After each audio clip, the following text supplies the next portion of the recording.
Hello friends, I hope you all are fine. Welcome back to my channel. इस video में हम contract का section 155 से 169 cover करेंगे। बिना टाइम वेस्ट करे शुरू करते हैं। सेक्शन 155 कह रहा है इफेक्ट ऑफ मिक्सचर। देखो, सेक्शन 155 से 157 हम ये तीनों साथ में ही पढ़ते हैं, क्योंकि यहाँ पे जो है हम बेलमेंट की बात जब कर रहे थे, बेलमेंट की पिछले वीडियोस में भी, तो बेलर और बेली ये जब कॉन्ट्रैक्ट करते हैं तो कभी कभी क्या होता है, बेली जो है अपने गुड्स को दूसरे के मतलब कि बेलर के गुड्स के साथ मिला देता है। तो जब ये मिला देता है तो क्या वो गुड्स हम सेपरेट कर सकते हैं, क्या सेपरेट नहीं कर सकते हैं, क्या कंसेंट के साथ मिलाता है? तो ये वेरियस क्वेश्चंस कहाँ डिस्कस है, 155 से 157। देखते हैं 155। Effect of mixture with bailor's consent of his goods with bailee's. वो मिला देता है गुड को पर बेलर के कंसेंट के साथ। अगर बेली विद द कंसेंट, उसके कंसेंट से बेलर की गुड्स को मिक्स कर देता है of the baler with his own goods, उसके गुड्स और मैंने अपने गुड्स मिला लिए, उसके मतलब बेलर के गुड्स, मेरे मतलब मैंने बेली, मैं हूं बेली, मैंने अपने गुड्स मिला लिए बेलर के गुड्स के साथ। And the bailor and bailee shall have an interest in proportion to their respective shares in the mixture thus produced। तो सीधी सी बात है, ये मेरे गुड्स थे, ये उसके गुड्स थे, हमने इनको क्या कर दिया, ज्वाइन कर दिया, बट ये था उसकी कंसेंट के साथ। तो हमारा इसमें शेयर कितना होएगा, अगर उसका मानो 50% गुड्स, अगर उसके 60% गुड्स हैं तो मेरे 40% गुड्स हैं, तो यहाँ पे हमारा शेयर भी उतना उतना उसमें होगा। ओके। 156 में effect of mixture without bailor's consent, bailor की कंसेंट के बिना, when the goods can be separated. But यहाँ पे क्या फायदा हुआ, गुड्स को हम अलग कर सकते हैं। तो अगर बेली ने बेलर की कंसेंट के बिना गुड्स को मिक्स कर लिया अपने खुद के गुड्स के साथ, एंड गुड्स को हम अलग कर सकते हैं, डिवाइड कर सकते हैं, property in the goods remain in the parties, तो मतलब अपने अपने गुड्स अभी भी तुम उसके हकदार हो। बट बेली बाउंड होएगा सारा खर्चा उठाने के लिए, जो भी सेपरेशन का खर्चा होगा। तो कल को अगर उसने मेरे गुड्स और खुद के दूसरे बेलर के गुड्स मिक्स कर दिए तो सारा खर्चा बेली लेगा उन गुड्स को अलग अलग करने के लिए। ठीक है। और अगर कोई भी डैमेज हो रहा है वो भी कौन लेगा, बेली बियर करेगा। क्यों बियर करेगा, चाहे गुड सेपरेट हो सकते हो, बट बेली क्यों बियर करेगा, क्योंकि बेलर की कंसेंट उसमें नहीं थी, इस वजह से। ओके। एग्जाम्पल से समझते हैं। A bales 100 bales of cotton marked with a particular mark. ठीक है। ए ने क्या किया, गुड्स दिए, यही समझाती हूँ। ए ने क्या है, गुड्स दिए, किसको दिए, बी को दिए। इसके जो कॉटन थे, बेल्स ऑफ कॉटन थे, उस पे एक्स का सिंबल था। बी ने ए की कंसेंट के बिना अपने 100 bales with other bales of his own mix कर दिए। इस वाले पे जो इसका सिंबल था वो था वाई, तो इसने एक्स सिंबल वाले गुड्स को वाई सिंबल वाले गुड्स को मिला दिया। A is entitled to have his 100 bales returned। तो अब ये गुड्स तो सेपरेट हो सकते हैं, क्यों, इसका X सिंबल है, इसका Y है, हम इजिली क्या कर सकते हैं, आइडेंटिफाई कर सकते हैं। यहाँ पे क्या होगा फिर, B बाउंड है, सारा खर्चा वो लेगा जो भी गुड्स को सेपरेट करने में लगेगा। और अगर कोई और डैमेज हो रहा है, डैमेज इन द सेंस कि अगर मेरे को मानो किसी शॉप पे जाना है, शॉप में अलग अलग उसको तुलवाना पड़ रहा है, तो ये जितना भी खर्चा होएगा कौन बियर करेगा, बी। क्यों, क्योंकि इसकी कंसेंट के बिना तूने गुड्स को मिक्स कर दिए। ओके। अब सेक्शन 157 में दोनों सिचुएशन आ गई, बिना कंसेंट के प्लस अब गुड्स को हम सेपरेट भी नहीं कर सकते। फिर क्या होगा, अगर बेली ने उसकी कंसेंट के बिना बेलर की गुड्स को मिक्स कर दिया खुद वाले गुड्स के साथ, इस मैनर में भाई इम्पॉसिबल है, हम उनको नहीं अलग कर पा रहे, तो क्या होगा, बेलर एंटाइटल्ड होएगा to be compensated by the bailee for the loss. तो अब जो है बेलर को कंपनसेशन मिलना चाहिए, कौन देगा वो कंपनसेशन, बेली। जैसे for example, A bails a barrel of cape flour worth ₹45 to be. देखो क्या हुआ, ए ने जो है बी को सपोज कुछ भी चीज लगा लो, आटा दिया, ठीक है, जिसका रेट था 45 रुपीज का। ओके। इसने क्या किया, ए ने दिया। अब क्या हुआ, बी ने ए की कंसेंट के बिना इसने अपना आटा और ए का आटा मिक्स कर दिया। जो बी आटा लाया था उसकी क्वालिटी कितनी थी, 25 रुपीज वाली क्वालिटी थी, तो इसने आटे को मिक्स कर दिया। अब हम ये चीज तो सेपरेट नहीं कर सकते, तो अब इस केस में क्या होगा, बी कंपनसेट करेगा ए को for the loss of his floor. इसका मतलब जो भी इसका आटे का नुकसान हुआ है वो पूरा कंपनसेशन कौन करेगा, बी। क्यों, क्योंकि यहाँ पे अब देखो, क्या हमें सिर्फ इसमें ये देखना है क्या हम वो सेपरेट कर सकते हैं या नहीं। अगर सेपरेट कर सकते हैं तो सेक्शन लगेगा 156, सेपरेट अगर नहीं कर सकते हैं तो सेक्शन लगेगा 157। डिफरेंस क्या है, 156 में सिर्फ सेपरेशन के चार्जेस देगा, या अगर कल को कोई डैमेज हुआ है तो वो सब देगा।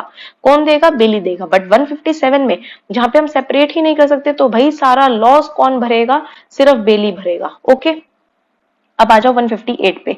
158 बोलता है repayment by bailor of necessary expenses. Repayment होगा सिर्फ और सिर्फ नेसेसरी एक्सपेंसेस का, where by the conditions of the bailment the goods are to be kept और टू बी कैरिड और to have work done upon them by the bailee. मैंने goods दिए बेली को, जिसके ऊपर कुछ काम होना था या तेरे को अपने पास रखने थे, कुछ भी काम करना था बेलर के लिए। Bailee is to receive no remuneration, और उसके लिए क्या था? बेली को कोई पैसा नहीं मिलना था, नहीं मिलना था। नो रेम्यूनरेशन पढ़ते समझ आ जाना चाहिए हमें कि ये कौन सी बेलमेंट होगी? ग्रेटिट्यूअस बेलमेंट मानी जाएगी। तो अगर ग्रेटिट्यूअस बेलमेंट है तो क्या बोल रहा है? Bailor shall repay to the bailee necessary expenses incurred by him for the purpose of bailment. तो हमने क्या बोला? अगर ए बी को कोई सामान दे रहा है जो तेरे को अपने पास रखना है, बी को अपने पास रखना है या कुछ छोटा मोटा काम करना है, बट उसके ऊपर तेरे को क्या कोई पैसा नहीं मिलेगा, तो ए कह रहा है टेंशन मत ले, मेरी ड्यूटी है, मुझे पता है जो भी नेसेसरी एक्सपेंस होएगा वो मैं तेरे को दे दूंगा। ठीक है, बट अगर मैं यहीं पे एक क्वेश्चन पूछूं, अगर ये चीज नॉन ग्रेटिट्यूअस बेलमेंट थी, इन द सेंस कि मैं तेरे को पैसा दे रहा हूं, मैं फ्री में काम नहीं करवा रहा हूं, तो अगर ए बी को पैसा दे रहा है और बी अगर उस पर कुछ काम वगैरह कर रहा है, तो क्या ए लायबल होएगा नेसेसरी एक्सपेंस देने के लिए? नहीं।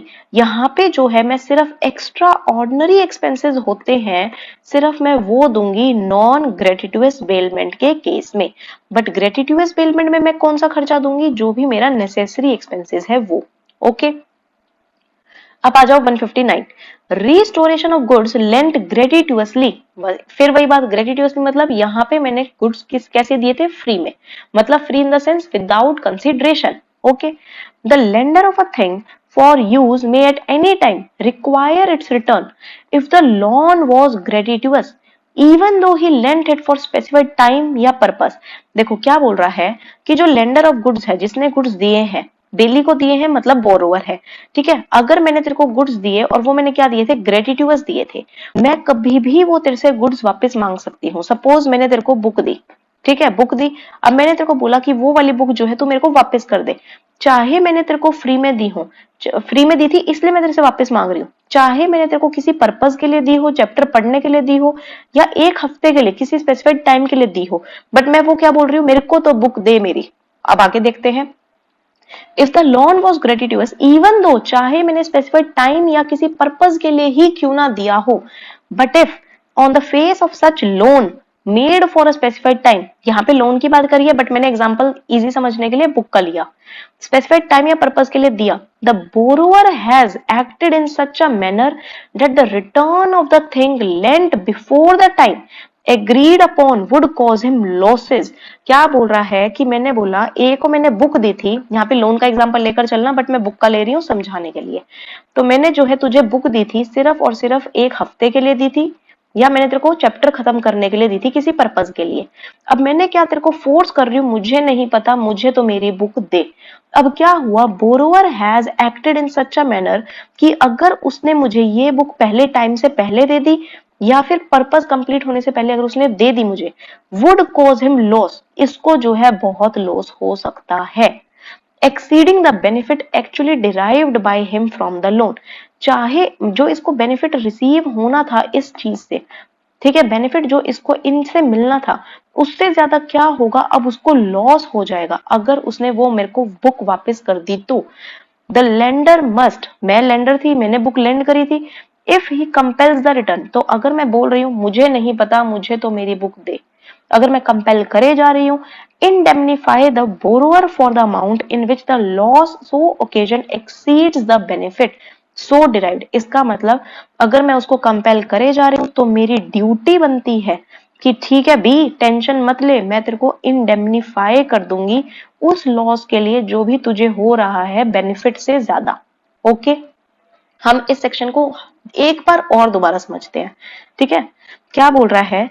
ए ने जो है वो बुक दी बी को, ठीक है, हम चलो यहाँ पे लोन का बोल रखा है बट हम बुक से समझ रहे हैं इजी के लिए। ओके, ए ने जो है इसको बुक दी बी को। अब इसने बी ने क्या किया, वो एक हफ्ते के लिए बुक भी ले सकता है या एक चैप्टर कंप्लीट होने के लिए, मतलब स्पेसिफाइड टाइम या स्पेसिफाइड पर्पस के लिए। अब ए कह रहा है मुझे तो नहीं पता, मुझे मेरी बुक दे, मैं नहीं जानता। बी कह रहा है अगर मैंने तेरे को बुक दे दी तो जो मेरे को बेनिफिट इनसे पढ़ने से मिलता, मतलब एक हफ्ते में जो बेनिफिट मिलता या जो चैप्टर कंप्लीट होने पे जो बेनिफिट मिलता, अगर मैं तेरे को बुक दे दी ना ए, तो मुझे ना लॉस ज्यादा हो जाएगा। मैं तो कह रहा हूं मेरे को तो ये भी नहीं पता, मैं तो तेरे को अभी भी कंपेल कर रही हूँ, मुझे तो बुक दे। अगर मैंने कंपेल किया बी को कि मेरे को बुक वापस दे, तो ए की ड्यूटी बनती है, वो इंडेमनीफाई करेगा बी को जो भी उसको लॉस हो रहा है बेनिफिट से ज्यादा। ओके, आई होप ये समझ आ गया होगा। थोड़ा सा ट्रिकी था बट बहुत इजी है ये। ओके, अच्छा ठीक है, इस सेक्शन को हम एक और नाम से बोलते हैं, क्या नाम से बोलते हैं, that is the premature termination of gratuitous bailment. ऐसा क्यों, ग्रेटिट्यूअस बेलमेंट क्यों, क्योंकि ये हमने दी थी फ्री में, फ्री इन द सेंस मैंने दी थी इसको विदाउट कंसिडरेशन। अगर मैंने विदाउट कंसिडरेशन दी थी, अब मैं कह रही हूँ मेरे को तो वो बुक दे, तो मैं क्या कर रही हूँ, प्री मेच्योर, उसके टाइम से पहले या पर्पस अकम्प्लिश होने से पहले मैं टर्मिनेट कर रही हूँ, मतलब वो बेलमेंट अपना कैंसिल करना चाह रही हूँ, इसलिए इसको कहते हैं premature termination of gratuitous bailment. Okay, आगे देखते हैं। आगे बोल रहा है section 160, return of goods bailed on expiration of time और अकम्प्लिशमेंट ऑफ पर्पस। ये ड्यूटी है बेली की टू रिटर्न या डिलीवर कर देगा बेलर के डायरेक्शन के अकॉर्डिंग, जैसे ही, कैसे, as soon as the time for which they were bailed has expired without demand. Bailor को मांगने की नीड ना हो, अगर टाइम के लिए था वो खत्म हो गया, पर्पस के लिए था वो खत्म हो गया, खत्म इन द सेंस अकम्प्लिश हो गया, भाई बेली तेरी ड्यूटी बनती है चुपचाप बेलर को गुड्स दे दे। Okay, 161, Bailey's responsibility when goods are not duly returned. If by the fault of the Bailey the goods are not returned, Bailey की गलती की वजह से मैं गुड्स जो है रिटर्न नहीं कर पाई, डिलीवर या टेंडर नहीं कर पाई एट द प्रॉपर टाइम, मैं रिस्पॉन्सिबल होंगी बेलर को। कोई भी लॉस हो रहा है, डिस्ट्रक्शन, डिटेरियोरेशन हो रहा है गुड्स को उस टाइम से, अगर मैंने इतने टाइम के लिए बुक दी थी, ठीक है, तो बेली ने यूज कर ली, अब ये टाइम बेली का ओवर हो गया, वो यूज करे जा रहा है, तो यहां से इस टाइम के बाद मैं लायबल हो जाऊंगी। कौन लायबल हो जाएगा, bailee. Okay, termination of gratuitous bailment by death, तो जो ग्रेटिट्यूअस बेलमेंट है वो खत्म हो जाएगी चाहे किसी की भी डेथ हो, चाहे बेलर की डेथ हो चाहे बेली की। Okay, 163, Bailor entitled to increase or profit from goods bailed in the absence of any contract. Bailey bound है, डिलीवर करेगा बेलर को या उसकी डायरेक्शंस के अकॉर्डिंग एनी इंक्रीज या profit which may have accrued from the goods bailed. अगर A ने B को कोई चीज दी थी और बी को कोई चीज दी, उसका क्या है, उसमें कुछ प्रॉफिट भी हो गया, तो बेली की ड्यूटी है वो बेलर को वापस दे देगा, दोनों ही चीजें देगा। Okay, A leaves a cow in the custody of B. Okay, A ने क्या है, B के घर पे काऊ छोड़ी ताकि उसको ध्यान रख सके, क्योंकि A को क्या है 2-3 दिन बाहर आउट ऑफ स्टेशन जाना था, तो मैंने जो है वो B को दे दी काऊ टेक केयर के लिए। The cow has a calf, B bound है कि डिलीवर करेगा काफ भी और काऊ भी, किसको, A को। Okay, 164, bailor's responsibility to bailee. देखो इसको ये चीज भी बोलते हैं When Baylor's title is defective, जब बेलर का टाइटल डिफेक्टिव है तो क्या होगा, कह रहे हैं बेलर रिस्पॉन्सिबल होगा, यही चीज बता रही है, बेलर का टाइटल डिफेक्टिव है तो बेलर रिस्पॉन्सिबल होएगा बेली को। अगर कोई भी कल को लॉस हो जाता है विच द बेली में सस्टेन, जो बेली को लॉस हो रहा है क्योंकि बेलर एंटाइटल्ड नहीं था बेलमेंट करने के लिए या गुड्स को वापस रिसीव करने के लिए या कोई भी डायरेक्शंस देने के लिए, इसका मतलब ए बी को बोल रहा है भाई मेरे को एक हफ्ते के अंदर अंदर जो है मेरी वापस बुक दे दियो, ठीक है। बी को क्या है, बी जब उसको दे रहा है, बी को कल को अगर कोई लॉस हो जाता है, क्यों भाई तू तो टाइटल ही नहीं था मेरे को डायरेक्शन देने के लिए, एक हफ्ते में बुक दे दियो, ये बुक तो सी की निकली, तो भाई तू कौन होता है मेरे को बोलने के लिए, तो यहाँ पे बेलर लायबल होगा, कंपनसेट करेगा बेलर अगर बेली को कल को बेलर के कारण कोई भी लॉस होता है तो। Bailment by several joint owners, 165 कह रहा है अगर several joint owners of goods bailed them, the bailee may deliver them back to और according to the directions of one joint owner without the consent of all in the absence of any agreement. Suppose क्या कह रहा है, कह रहा है कि suppose A B और सी ये तीनों भाई बहन है, इन तीनों के पास क्या है, एक ही वीडियो गेम थी, ठीक है, इन्होंने क्या करी, वीडियो गेम खेलने के लिए डी को दे दी। ओके, अब जब इसने वीडियो गेम खेल ली, अब ये क्या है, वो सी को दे सकता है। ऐसा नहीं है कि इसको इसकी इन दोनों की भी कंसेंट लगेगी। क्यों? क्योंकि वीडियो गेम के ओनर कौन थे? तीनों थे। तो मैं सी को अकेले को भी दे सकती हूँ, मेरे को इनकी कंसेंट लेने की जरूरत नहीं है। Okay. Bailee not responsible on redelivery to bailor without title. क्या कह रहे हैं 166? If the bailor has no title, bailor का कोई टाइटल नहीं है गुड्स के ऊपर, बेली ने गुड फेथ में गुड्स को अगर डिलीवर कर दिया दोबारा वापस, किसको? बेलर को, उसकी डायरेक्शंस के अकॉर्डिंग, भाई बेली रिस्पॉन्सिबल नहीं होगा। किसको? ओनर को। तो भाई क्योंकि मेरे को तो ए का पता था, मैं ए से बुक ली थी, बी ने क्या किया, वापस ए को ही दे दी, मुझे क्या पता वो सी की बुक थी, तो यहाँ पे बेली लायबल नहीं होगा। ओके। और क्यों लायबल नहीं होगा? क्योंकि ए की डायरेक्शंस थी कि मेरे को बुक देनी है, अगर मैंने बुक उससे ली है तो मैं उसी को दूंगी, मुझे नहीं पता था। तो कल को अगर मेरे को पता लगा सी ओनर है तो बी लायबल नहीं होगा। Right of third person claiming goods build. If a person other than the baler, baler के अलावा claim goods billed, he may apply to the court to stop delivery of the goods to the bearer and to decide the title। अगर third person आकर बोलता है भाई ये मेरे goods हैं, ठीक है, बेलर के नहीं है, बेलर तो झूठ बोल रहा है, तो कल को वो क्या करेगा, वो कोर्ट में जाएगा, थर्ड पर्सन, वो कहेगा भाई वो डिलीवरी स्टॉप करवाओ, भाई वो बेली जो है बेलर को देने वाला है गुड्स को, वो रुकवाओ और पहले टाइटल डिसाइड करो, क्योंकि वो गुड्स किसको मिलने चाहिए? थर्ड पर्सन को। Okay. 168 right of finder of goods may sue for specific reward offered।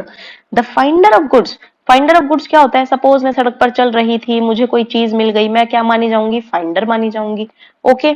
इसको हम एक और सेक्शन में पढ़ते हैं, सोचकर बताओ कहाँ। ये हम पढ़ते हैं सेक्शन 71 में भी, जहां पे फाइंडर और बेली के बारे में बता रखा है। Okay. The finder of goods has no right to sue the owner for compensation for trouble and expense voluntarily incurred by him to preserve the goods and to find the owner। क्या बोल रहा है? मैं सड़क पे जा रही थी, मुझे कोई पर्स मिल गया, ठीक है, अब मैंने ओनर को ढूंढा, मैंने उसको पर्स को संभाल कर रखा, मैं पुलिस स्टेशन गई, बहुत कुछ किया मैंने सपोज, तो मेरे पास कोई राइट टू सू नहीं है। क्यों नहीं है? क्योंकि जो काम मैंने किया मैं वॉलंटरली कर रही थी। बट हाँ, मैं क्या कर सकती हूँ? गुड्स को रिटेन करके रख सकती हूँ, रिटेन करके रख सकती हूँ until he receive such compensation. मैं कह सकती हूँ जो ओनर है उसका, ओनर को मिलने के बाद, भाई देख मैं पुलिस स्टेशन भी गई, मैंने तेरे को भी ढूंढने की कोशिश करी, मेरा ऑटो का खर्चा भी हुआ, मेरा बहुत कुछ खर्चा हुआ, ठीक है, कम से कम तू मेरे को क्या कर ओनर, कंपनसेट तो कर दे कम से कम, मैं उस चीज के लिए रिटेन करके रख सकती हूँ। बट मैं क्या नहीं कर सकती? सू नहीं कर सकती। क्यों नहीं कर सकती? मैंने अपनी मर्जी से किया था, इस वजह से। ठीक है। And where the owner has offered a specific reward, but अगर जहां पे ओनर ने ही एडवर्टीजमेंट दे दी या कोई भी ऑफर निकाल दिया, जो भी मेरा खोया हुआ पर्स ढूंढेगा मैं उसको 10,000 इनाम में दूंगा। यहाँ पे क्या है? फाइंडर सिर्फ सू नहीं, सिर्फ रिटेन नहीं, वो सू भी कर सकता है। तो finder may sue for such reward and may retain the goods जब तक मुझे वो मेरा रिवॉर्ड नहीं मिल जाता। ओके। तो क्या बोल रहा है? अगर मैंने वॉलंटरीली किया, फाइंडर सू नहीं कर सकता, बट हाँ मैं रिटेन कर सकती हूँ कंपनसेशन के लिए। बट अगर कोई ऑफर आया था ओनर की तरफ से, मैं सू भी कर सकती हूँ, मैं रिटेन भी कर सकती हूँ, जब तक जो ऑफर में रिवॉर्ड था मुझे नहीं मिल जाता तब तक। ओके। अब आ जाओ इस वीडियो का last section 169। When finder of thing commonly on sale में सेल इट। अगर सपोज मेरे को कोई चीज मिली, कोई भी चीज मेरे को रास्ते में जा रही थी, मुझे कोई चीज मिल गई, मैं इसको कब बेच सकती हूँ? When a thing which is commonly the subject of sale is lost, वो गुम हो गई उस बंदे की। If the owner can not with reasonable diligence be found, condition है यहाँ पे क्या कि मैं पहले ओनर को देखूं रीजनेबल डिलीजेंस से।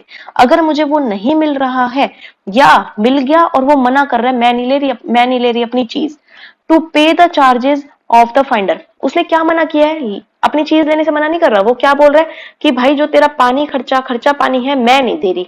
वो लड़की मेरे को ऐसे कह रही है सीधा, मैंने उसको बोला कि मेरे को देख तेरी चीज मिल गई तू ले ले, ठीक है, वो क्या कह रही है, ठीक है मैं ले लेती हूँ बट मैं तेरा खर्चा नहीं दूंगी। अब फाइंडर उसको बेच सकता है उस चीज को। कब बेचेगा? जब वो जो चीज है वो पेरिशेबल नेचर की है, ओके, या जब lawful charges of the finder in respect of the thing found amount to 2/3 of its value. इसका मतलब सपोज अगर वो 90 रुपए की चीज थी तो 2/3 कितना हो गया इसका? ₹60, ₹60 तो मेरे कम से कम चार्जेस ही लग चुके हैं। तो मैं क्या करूंगी यहाँ पे, अगर मानो ₹40 थे तो चलो ठीक है, मैं जाकर ओनर को दे आऊंगी। बट अगर 2/3 उसके चार्जेस लगे हैं, लॉफुल चार्जेस, और जो बंदा है या बंदी है, ओनर है, वो मुझे मना कर रहा है मैं तेरे लॉफुल चार्जेस नहीं दूंगी, तो मैं उस चीज को क्या कर सकती हूँ, सेल आउट कर सकती हूँ। ओके, अभी इस वीडियो में इतना ही। नेक्स्ट वीडियो में देखो हम एक और चीज करेंगे, जो भी राइट्स हैं और ड्यूटीज हैं बेलर और बेली के। इन शॉर्ट मैं सिर्फ एक टेबल बनाऊंगी जिसमें मेरे नोट्स के साथ बताऊंगी जो मैंने नोट्स बना रखे होंगे। ठीक है, इस वीडियो में इतना ही। नेक्स्ट वीडियो में राइट्स ड्यूटीज के बाद हम अगले सेक्शंस कवर करेंगे। मिलते हैं अपनी नेक्स्ट वीडियो में। Thank you for watching.